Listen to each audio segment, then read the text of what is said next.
Hello guys, स्वागत है आपका मेरे इस YouTube चैनल पे। आई होप सारे आप बढ़िया होंगे। तो हमने इससे पहले पॉलिटी की आज दूसरी क्लास की थी और इसके बाद में हम अब कंप्यूटर की अपनी सीरीज की दूसरी क्लास शुरू कर रहे हैं।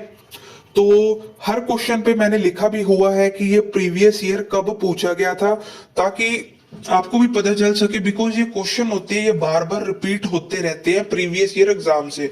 तो आप अगर स्टेट लेवल के एग्जाम की तैयारी कर रहे हो, DSSB की कर रहे हो, या किसी भी सेंट्रल लेवल की तैयारी जैसे कि SSC की तैयारी कर रहे हो, तो आपको काफी ज्यादा हेल्प मिलने वाली है। तो बिना टाइम वेस्ट किए हम आज की सीरीज की शुरुआत करते हैं। तो आज का जो हमारा पहला क्वेश्चन है वो है, in the field of information and communication technology what is the full form of FDD। तो मैं बता दूं, अगर कोई भी ऐसा बच्चा है जो इंग्लिश मीडियम से नहीं है तो आपको इन्हें देखकर घबराना नहीं है, बिकॉज इन्होंने सिंपली FDD की फुल फॉर्म पूछी है। तो FD, अगर आप ऑप्शंस में जाए तो आपको थोड़ा सा गैस मिल जाएगा कि ये फ्लॉपी डिस्क के बारे में पूछ रहे हैं। तो आप सभी जानते ही होंगे कि FDD की जो अपनी फुल फॉर्म है वो बनती है फ्लॉपी डिस्क ड्राइव। तो ऑप्शन नंबर बी अपना राइट आंसर हो जाएगा। आज के हम नेक्स्ट क्वेश्चन पे चले।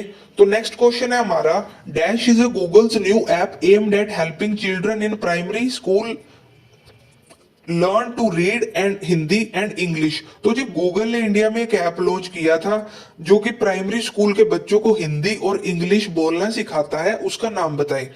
तो अगर वो बोलना सिखा रहा है तो वो क्या कहेगा? वो कहेगा जी बोलो। वो कहेगा बोलो, तो बोलो ही हमारा राइट आंसर हो जाएगा इसका सेकंड क्वेश्चन का। अगर मैं नेक्स्ट क्वेश्चन पे चलूं, नेक्स्ट क्वेश्चन है जी, with the reference to the remote sensing technology. ये रिमोट सेंसिंग एक टेक्नोलॉजी होती है, हमें नहीं पता, ना ही हमें जानने की जरूरत है कि क्या है। मेनली ये पूछ रहे हैं कि लिडार की फुल फॉर्म बताएं। तो हमारा जो लिडार की फुल फॉर्म है वो होगी जी लाइट डिटेक्शन एंड रेंजिंग। ये हमारा राइट आंसर हो जाएगा, light detection and ranging. Next question पे चलते हैं। नेक्स्ट क्वेश्चन है हमारा आज का, which of the following is a super computer develop by India. तो सुपर कंप्यूटर के बारे में आपने जरूर सुना होगा कि एक ऐसा कंप्यूटर होता है जिसमें बहुत ज्यादा मेमोरी होती है, बहुत ज्यादा रैम होती है, जो बड़ी बड़ी कैलकुलेशंस को बहुत ज्यादा आसानी से कर सकता है। इसकी ज्यादातर जो यूजेस होते हैं वो जैसे अपने जो वेदर वाले, जो अपने मौसम बताते हैं, जो अपने मौसम वेदर मिनिस्ट्री है, वहां पे इनकी ज्यादा जरूरत होती है कि कल मौसम कैसा रहने वाला है, बारिश होगी या नहीं होगी, इस तरीके का। तो जो हमारा पहला सुपर कंप्यूटर था जो इंडिया में डेवलप किया गया था, उसका नाम था जी परम युवा 2। परम युवा 2। आई होप आप सभी को अच्छे से समझ आ रहा होगा। अगर आज के हम फिफ्थ क्वेश्चन की बात करें तो वो है, which of the following is not an antivirus software. तो एंटीवायरस के बारे में आपने कभी ना कभी जरूर सुना होगा, बिकॉज मोबाइल में भी एंटीवायरस आते, कंप्यूटर में तो आते ही आते हैं। बट ये पूछ रहे हैं कौन सा नहीं है। अगर हम अवास्ट की बात करें तो ये एक एंटीवायरस है। अगर नॉर्टन की बात करें या कास्पेर्स की, जो कि एक रशियन एंटीवायरस है, तो ये भी एंटीवायरस है। अगर मैं लिनक्स की बात करूं तो ये हमारे पास ऑपरेटिंग सिस्टम आ जाता है।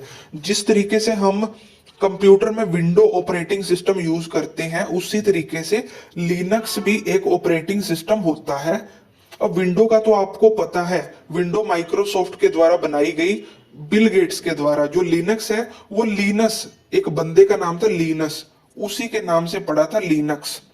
तो ये लीनस नाम के बंदे ने बनाया था, आप नोट कर सकते हो।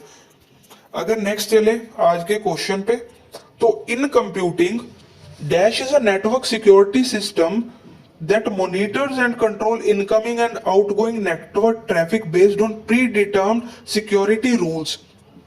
तो इसमें ज्यादा मतलब डीप में जाने वाली कोई बात नहीं है। उनके कहने का मतलब है, जब हम कंप्यूटर चलाते हैं तो उसमें ऐसा कौन सा सिक्योरिटी सिस्टम होता है जो मॉनिटर करता है, जो मतलब ध्यान रखता है किसका? प्री डिटरमाइंड सिक्योरिटी रूल्स का। तो इसमें जो सही आंसर आ जाएगा वो आ जाएगा अपना फायरवॉल। वो आ जाएगा अपना फायरवॉल। नेक्स्ट क्वेश्चन पे चलते हैं। आज का हमारा नेक्स्ट क्वेश्चन है, dash is the smallest unit of data in computer. तो जी डाटा की सबसे स्मॉलेस्ट इकाई कौन सी होती है? वो हमारे पास आ जाएगा ऑप्शन नंबर बी, बिट। तो अगर मैं बात करूं बिट की, तो बिट ना सबसे छोटी मतलब हम कह सकते हैं यूनिट ऑफ डाटा होती है। अगर हम 8 बिट मिलाएं तो हमारे पास 1 बाइट आता है। अगर हम 1024 बाइट मिलाएं तो हमारे पास 1 केबी आता है। इसी तरीके से हम 1024 केबी मिलाएं तो हमारे पास 1 एमबी आ जाता है। बट जो बिट होता है सबसे छोटी यूनिट, ये 8 मिलाने से हमारे पास 1 बाइट बनता है। आप नोट डाउन कर सकते हो। नेक्स्ट क्वेश्चन पे चले तो नेक्स्ट क्वेश्चन है हमारा, a screen in a software program that permits the user to view several programs at one time. तो इनके कहने का मतलब है जी, स्क्रीन जो हमारी कंप्यूटर की स्क्रीन होती है उस पे जो भी हमें सॉफ्टवेयर के थ्रू चीजें दिखती है एक टाइम पे ही हम वैसे काफी चीजें देख सकते हैं, उसे क्या कहा जाता है? क्या वो स्प्रेडशीट है, वर्ड प्रोसेसर है, विंडो है या शेयरवेयर है? तो हमारा जो राइट ऑप्शन है वो आ जाएगा विंडो। जब आप कंप्यूटर ऑन करते हो आपके जो मॉनिटर पे स्क्रीन आती है उसे हम विंडो कहते हैं। तो ये विंडो हमारा राइट आंसर हो जाएगा। यदि मैं नेक्स्ट क्वेश्चन पे चलूं, आज का हमारा सेकंड लास्ट क्वेश्चन है, which one of the following is not output device. तो इनपुट आउटपुट डिवाइस का मैंने आपको पहली क्लास में भी समझाया था। ये कह रहे हैं इनमें से कौन सा आउटपुट नहीं है, यानी कि ये इनपुट के बारे में पूछ रहे हैं। अगर मैं प्रोजेक्टर की बात करूं तो प्रोजेक्टर अपनी रोशनी बाहर फेंकता है, यानी कि ये आउटपुट है। हेडफोन की बात करूं तो ये साउंड को बाहर फेंकता है, तो ये भी आउटपुट है। प्लॉटर भी अपने पास आउटपुट होता है। बट जो जॉयस्टिक है, जॉयस्टिक ना इस तरीके की होती है, ये एक पैड होता है, इसके ऊपर ऐसे जॉयस्टिक लगी होती है। ये ज्यादातर गेमिंग्स में यूज की जाती है और डायरेक्शन के लिए यूज की जाती है। इसमें हम इंस्ट्रक्शंस देते हैं। फॉर एग्जांपल हम गेम खेल रहे हैं, अगर इसको राइट में दबाएंगे, बिकॉज आपने कार में गियर देखा होगा, उसी तरीके का जॉयस्टिक होता है। तो अगर आप राइट दबाओगे तो कंप्यूटर का जो कर्सर है वो राइट में चला जाएगा। तो ये हमारे पास इनपुट डिवाइस है जॉयस्टिक, और बाकी सारे आउटपुट है। आई होप आप सभी को अच्छे से समझ आ रहा होगा। आज के हम लास्ट क्वेश्चन की बात करें तो हमारा लास्ट क्वेश्चन है, which process refers to starting up of a computer and the loading of required parts of the operating system into the RAM. तो आप सभी जानते हो, जब हम कंप्यूटर को ऑन करना चाहते हैं तो हम पहले प्लग ऑन करते हैं, उसके बाद सीपीयू ऑन करते हैं। उसके बाद क्या होता है, जो सीपीयू का हमने पावर बटन दबाया तो वो जो पावर सबसे पहले कहां पे जाती है, ऑपरेटिंग सिस्टम में जाती है, फिर उसके बाद रैम में जाती है, रैंडम एक्सेस मेमोरी में। तो इस सारी प्रोसेस को क्या कहा जाता है? इस सारी प्रोसेस को बूटिंग कहा जाता है। इस सारी प्रोसेस को बूटिंग कहा जाता है। बूटिंग हमारा राइट आंसर हो जाएगा। तो ये थे हमारे आज के 10 क्वेश्चंस। आई होप आप सभी को समझ आ गए होंगे। अगर आपको कुछ भी कंफ्यूजन होता है आप दोबारा से वीडियो देख सकते हो और अच्छे तरीके से रिवीजन कर सकते हो। आई होप आपको आज की वीडियो अच्छी लगी होगी। तो आप चैनल को सब्सक्राइब कर सकते हो, वीडियो को लाइक कर सकते हो और ज्यादा से ज्यादा दोस्तों तक शेयर कर सकते हो। इसी तरीके से आगे भी आपसे मुलाकात होगी। तब तक के लिए धन्यवाद।